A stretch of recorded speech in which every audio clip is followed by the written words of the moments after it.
Good morning, soul family. Hi. I had a really interesting dream last night and I wanted to share it with you because maybe someone will find it helpful for them.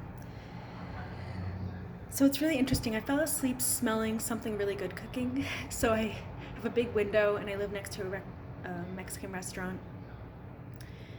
And sometimes that smell will waft in. That's what I think was happening at night. So I'm saying that because I think it influenced the dream a bit. But my dreams are pretty wild sometimes, so I love sharing them. But one of them was, so I was smelling propane in my dream. I was in a house. It was like I was in a parallel reality. And it was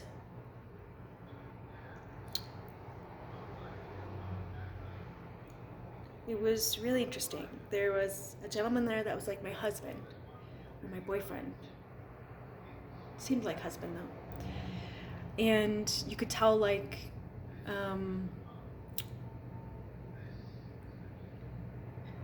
it was a really quintessential suburban life, And there was a murderer in the garage or something, but I knew he was there and I knew he was coming. So I wasn't scared. I was just like, oh, okay, he's there. Yep.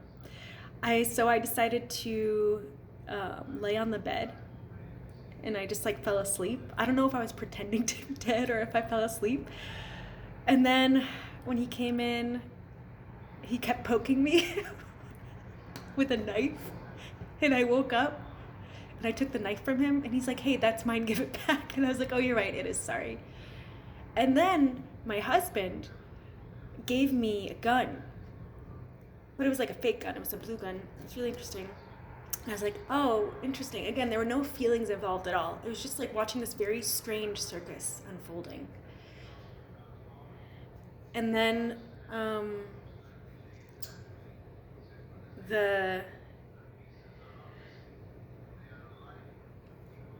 they threw the gun and I was like, do you know how many handprints are on that? It's like they were trying to stage me for a murder, basically, right? And then I saw them pouring out clear liquid onto the floor, and it was in a water bottle, as if it looked like they were pouring out water, but I knew it was gasoline, like they were starting a fire. Really interesting. So this is at the dream when I smelled propane in my dream, and I realized, and I saw someone burning alive, and it's like, oh, they're burning everything. And then I entered a new timeline with the same husband in the same house, but this time there was a baby, and the baby saw the murderer. That was from the other timeline. No one else could see it. It was like a ghost. And I was like, oh, in my head I was like, oh, she must be seeing him, he's there.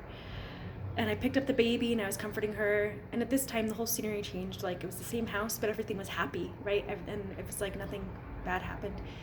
And the murderer, it was like he was a clown. He became a clown in this timeline. So again, remember, he's like a ghost in the corner that only the baby's crying and can see, and I can see him because I know he's there. And I said, bless you, thank you so much. And he's like, yeah, I told you I need to take you to a lower timeline. It was so interesting. And I bring this up because it brought up a lot of questions in me. Oh, you know what? The other thing I was watching before I went to sleep, was a video on the Bardo, the Tibetan Book of the Day in the Bardo state, the Tibetan Book of the Dead. So I'm really obsessed with that because I found a lot of what I've experienced in life in my waking state has aligned with the death state, as if I've already been through that. And I have a whole theory that we are dead now and the afterlife is life, our awareness actually goes into life. But anyway, that might be for another video. Tell me if you want to hear more about that theory. And if you want to talk more about the Tibetan Book of the Dead in the comments, let me know. But so it really sparked really interesting things in me because I was recalling there were no feelings in that whole dream. There were just realizations, and I was watching everything unfold, and it was just a knowing the whole time, and everything was telepathic. I was never really talking. And when I woke up, I didn't feel disturbed or anything. I felt like, okay.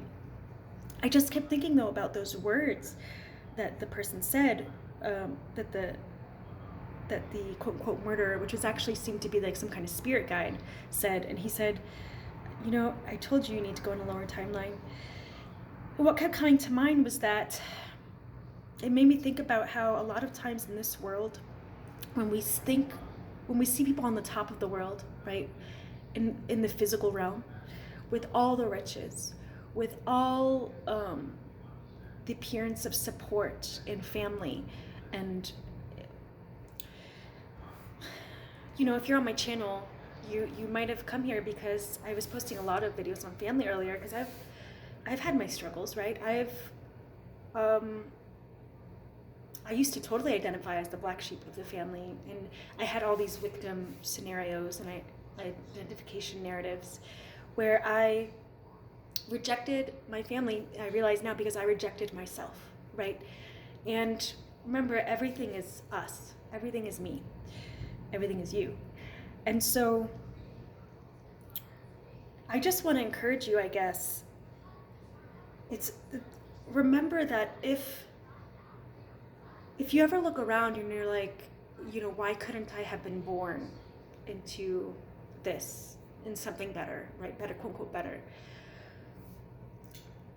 Well, number one, I think our souls choose. I think we do choose, right? So we're not really helpless at all. Like, there's such a higher intelligence, our awareness, that that our human mind can't comprehend, that set this whole journey up for us, right? For our highest growth spiritually. But I just want to encourage you that this is, how do I say it?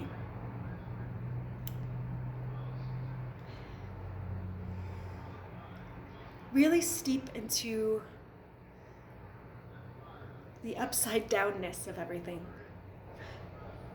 Of the fact that the darkest times that you've had to go through that others may not have gone through, you've been given an opportunity to experience universal principles, universal laws, universal abundance. And you have known true wealth that someone may never know, right? If they've never had to go within, because the life's journey forced them that way, right? Because they didn't have anyone they felt they could rely on, because they didn't have the support.